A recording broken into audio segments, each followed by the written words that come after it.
The Ducati Panigale V4 R has been launched in India and it is priced at 51,87,000 rupees. Yes, it is eye-wateringly expensive and only 5 units have been allocated for India.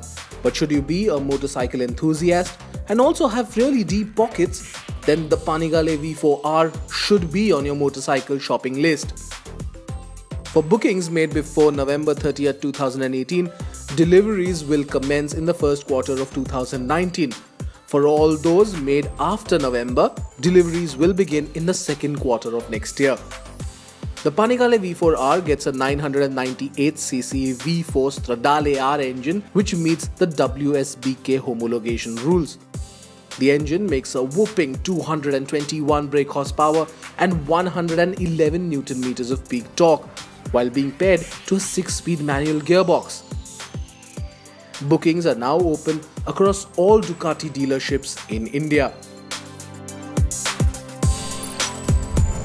Bookings for the Ertiga opened last week at all Maruti Suzuki Arena showrooms across the country, and the company has now said that it has received almost 10,000 bookings for the new MPV in just 1 week.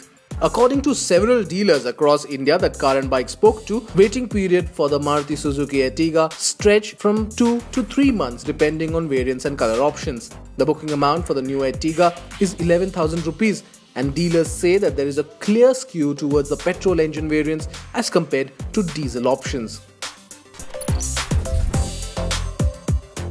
Volvo Auto India today announced that it will start local assembly of the XC90 plug-in hybrid variant by the end of 2019. The company launched the plug-in hybrid variant of the XC90 in India earlier this year, and it is currently priced at 1,25 lakh rupees.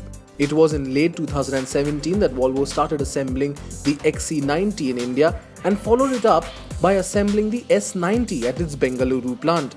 Additionally, Volvo said that it will launch 4 electrified vehicles in India in the next 3 years. So if you love our videos, you've got to give us more power to bring you even more, and to do that, all you have to do is hit the subscribe button.